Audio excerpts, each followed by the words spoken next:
Do you ever hold onto a really specific, kind of random memory from childhood? Like something small but really vivid? You don't even know why it stuck, but it did? For me, it's this. Me at 5 years old, with lipstick smeared all over my face, sitting in front of my mom's glowing white vanity. That vanity felt like a throne. The shiny glass, the lights, her perfume bottles light up like royalty. It was glamorous. And to me, so was she. I'd paint my little face with whatever colors I could find of her lipstick, wrap myself in her jewelry, and sit there like I was somebody special. She'll catch me, of course, and she would be so mad, but she could never stay mad at me for long. And I knew that. So I'll keep doing it. That was our little rhythm, me being a little troublemaker, and her being too soft to punish me. But there's another memory that lives beside that one, much heavier. It's me standing at a front door, checking the locks, then checking them again and again. Each time I tried to walk away, but then this awful feeling would rise in my chest, like something bad was going to happen if I didn't go back and check it again. So I'll go back, start over, check the screen, the bolts, line up the shoes just right. If even one thing fell off, I had to do it all again. I didn't know what anxiety was then, or OCD. I just knew I didn't feel right. Something was off, and fixing those tiny things was the only way I could calm my body down enough to sleep. My mom was like my sun back then, my star, my whole little universe. I had an older sister too. She was a tomboy, while I was a princess. And the three of us, we were a happy unit. Even while being stuck in the heat of crowded Bangkok buses, I was still happy because I had them. Then one day, my son disappeared. No goodbye, no warning, no explanation. She was just gone. I waited by the door in the late afternoon, like I always did, waiting for her to return from work so I could run over to her. But she never appeared again. As days went by, I was hoping someone would tell me where she went, when she'll be back, but no one did. That was the first time my heart broke. And it cracked in this silent, invisible way that I didn't understand until decades. She was gone for a few years. After she left, my new routine started. The front doors, the locks, the shoes, the back door, more locks, my upstairs door, the stuffed animals. I had so many stuffed animals. Every night I'll line them up in perfect rows inside my closet. Sometimes I'll get halfway through and suddenly think, wait, did I forget to shut the screen downstairs? Then back I'll go, because my anxiety would never calm down if everything wasn't right. Then one day, she came back, and yes, part of me felt happy, but it wasn't the same. That blinding love I had for her before, it didn't shine like the same anymore. It was softer, cautious, flickering, and I was correct to be on guard because she left again. But this time, the pain wasn't as all-consuming.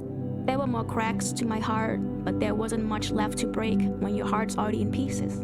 Little did I know, my life was about to shift again. One day, my sister took my hand, told me we were going somewhere. Didn't explain much, and just like that, we were on our way to the airport. Two kids flying across the world, alone, with nothing on us but the clothes on our back. When we landed, she was there, waiting for us. But this time, she wasn't alone. There was a man and a toddler. She had a new family, one she built without us. I didn't say anything, didn't even know what to feel. I think a part of me was just glad to see her again. Another part felt invisible, and then the truth sunk in.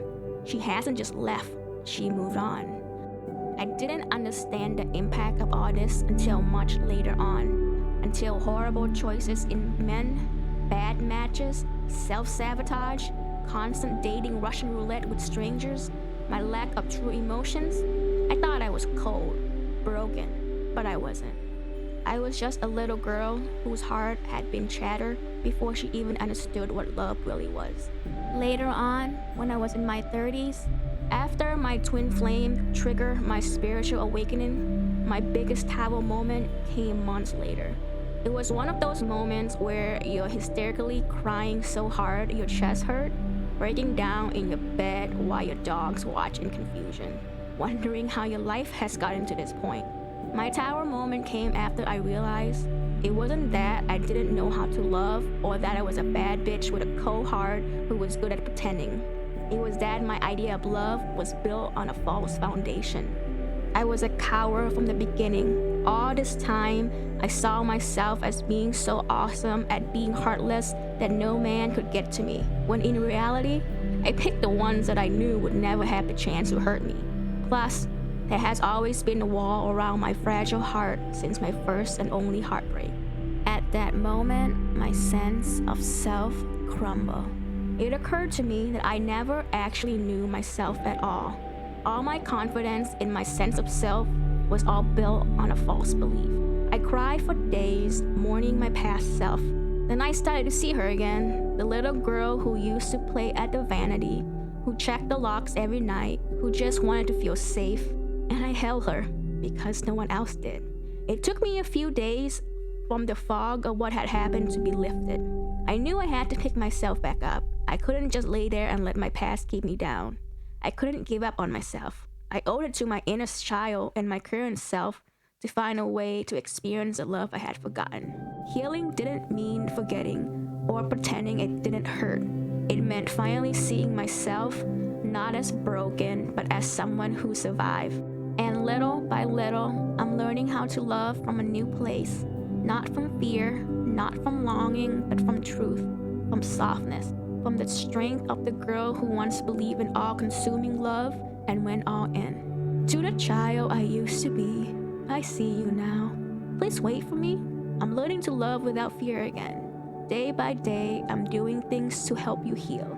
You will experience the biggest and purest love that will never fade or leave you. I am your biggest fan, and I will love you more than anyone will ever do. So don't be afraid. I will never go away and neglect you again. With love, your current self.